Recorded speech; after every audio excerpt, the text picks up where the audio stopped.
welcome to another episode. Today I have my co-host in Geraldine. Welcome, Geraldine. Thank you for having me as always, Rhona. Ah, it's great to have you. And today we're going to be talking about self-image as females and what are self-images? What is self-image? And particularly in like social media and how it's affected what women see themselves. Like what they think they are and what they look like and who they think they should be and why they should be. Because I find a lot of social media, there are a lot of young girls, particularly young girls, who they're seeing things on social media that are not even real. Like they're just being touched or filtered, photoshopped, but they're trying to make themselves become that very thing. And it's very, very, very concerning because a lot of young girls have done a lot of different things to themselves to try and change themselves to become that. And what do you think self-image is for you and for the young girls out there? Oh, that's a hard question. Self-image, for me and the young girls out there. Well, to me, it's the way you present yourself to the world.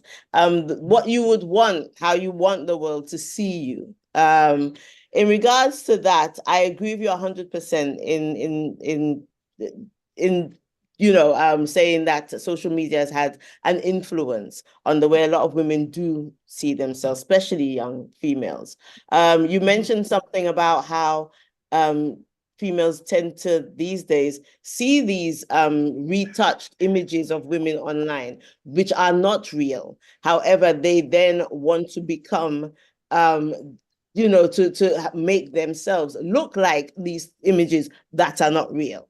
It was hard enough before. I remember when in the 80s I was growing up and you used to see all these stick thin models and actresses on Models, yeah. TV and such likes.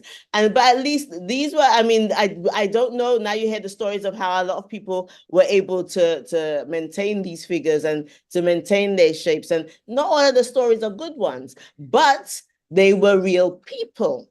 But now it's a case of we're not even dealing with real people in regards to what women are now thinking of being the ideal. And so they're now trying to, take their reality and try and reach something that is just not real anymore, Something, as I said, something you were saying that really scares me is young women and the way they are taking these images and feeding from them and trying to manipulate their own facial or bodily features, to look like these images.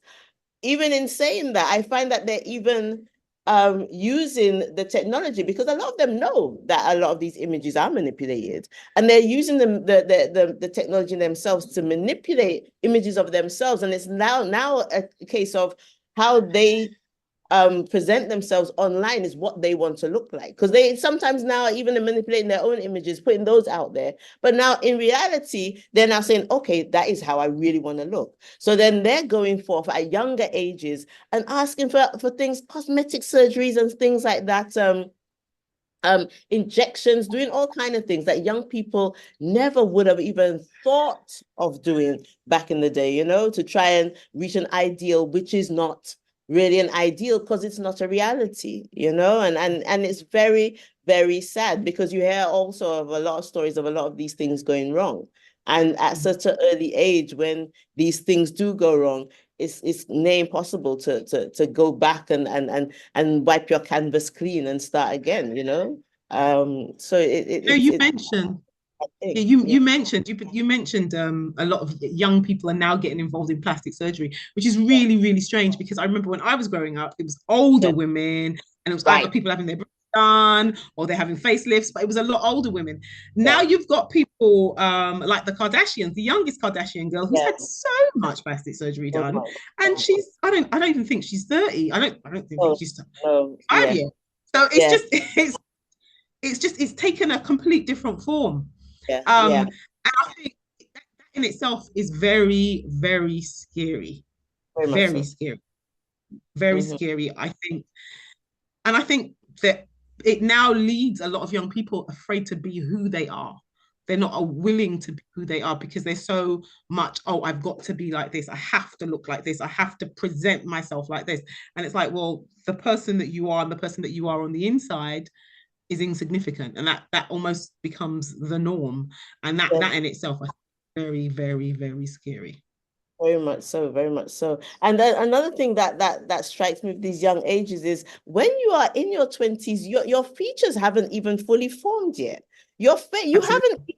you haven't even reached your naturally you haven't even reached the stage where you're looking as you're supposed to look at at a certain age. So you've already started to chip away at something that has not even got to ripened yet. And this is what you're doing. And that it's a very scary thing. It's something that's very worrisome. And for the simple reason that these young people can go off now. And we were talking about you were saying that beforehand, back in the day, it was older people. Because if you really think about the cost of these surgeries too, now these days, you get a cheap ticket to Costa Rica, you can fly off and go and have things done.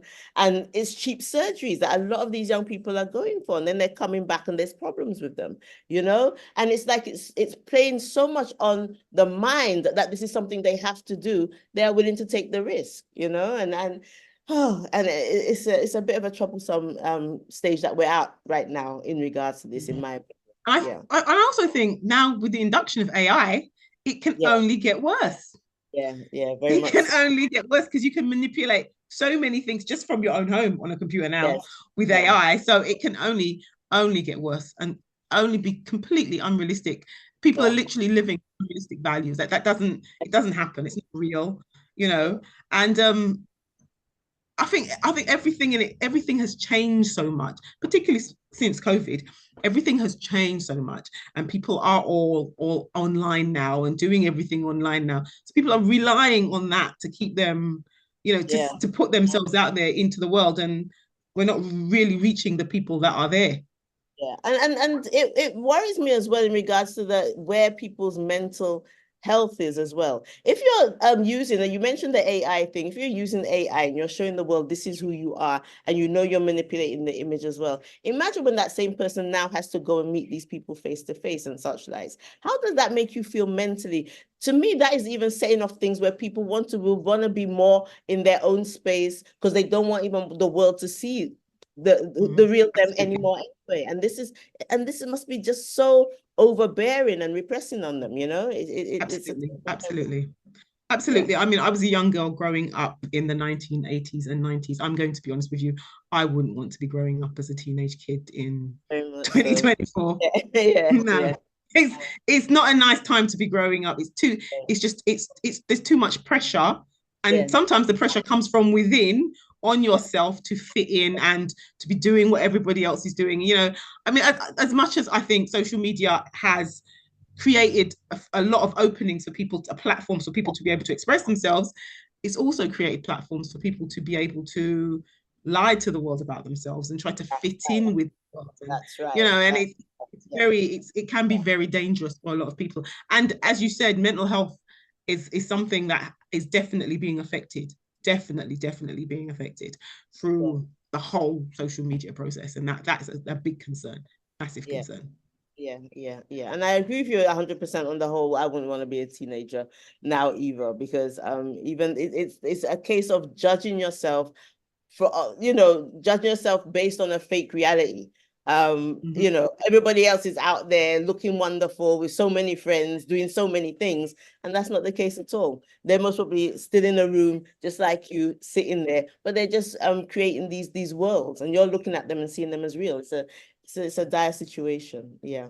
Actually, I was watching a documentary the other day, and it showed I mean, it was not so much about, well, actually it's a little bit to do with self-image. Actually, there were these young children who, they portray the image of being wealthy and rich, and they're sitting and resting on cars that are just parked in the street, portraying that these cars are theirs. So they're sitting on a Lamborghini or a Porsche or whatever, and they're giving that image where it is nothing that real life is about. So it's all false, and then people are seeing it and thinking, I want to be just like that, and the reality is they're not even like that. Yeah, exactly. So it's a tough thing. It's a very tough thing, and again, going back to the self-image thing, it's something that I find a lot of people have to. We've always had to deal with it, always. But this day and age, I find we're really in a state now where has become very difficult to try and even trying to be yourself. I mean, think about it. But now it's like if the norm is to have things done. The norm is to have work done. The norm is to wear so much makeup or so much as a female. That's the norm. When you don't now, it's a case of, she's a bit different, isn't she? And it's like that's how people were before, you know what I mean? And it's like this. So Absolutely. it's crazy, you know? About social media. Like I've watched some of these makeup things they do on social media. But people have blank faces and then they put makeup on. They look completely different. It's like a different person. Yes. So that's a bit deceitful. Personally, I think that's deceitful to be able to do that. But you need to be an artist as well to do them things, because very much so. It takes a lot of talent. I ain't gonna lie. I ain't got that talent. I'm but telling you. And I don't know how they put so much makeup. They got the lines here and the lines here, and it's like so much. It's like when you're leaving the house in the morning, you have to be like dealing with like 45 minutes just to do your makeup. It's a lot. I don't even know how they do it. I don't like. I got eyeshadow and lippy, and that's as far as I go. I ain't got time for that. But yeah, I think it's amazing. It's just but what happens is it takes a toll on people, because there's no way everybody will be able to do that all the time. Imagine having to do that every single day. Yeah, and there are those that won't leave the house now because that's how people see them without it on, you know? So it's like, what? It's a lot. It's a lot. Yeah. Very much so. Well, there's long ways to go, and I really think AI is going to have an even more drastic effect on this whole thing. I don't think it's going to stop, and I think it's going to get worse before it gets better. And unfortunately, as you mentioned, that the mental health of a lot of people are going to suffer because of it. Completely. Yeah, very much so. Yeah, very much so. Yeah. Well, Geraldine, thank you so much for having this chat with me today all about self-image. I'm so glad you came today and we had this talk. And we'll be discussing many other things in the future. And thank you so much for being on the show today. Right, thank you for having me, Rhona. All right then. Thank you. Bye-bye for now. Bye-bye for now.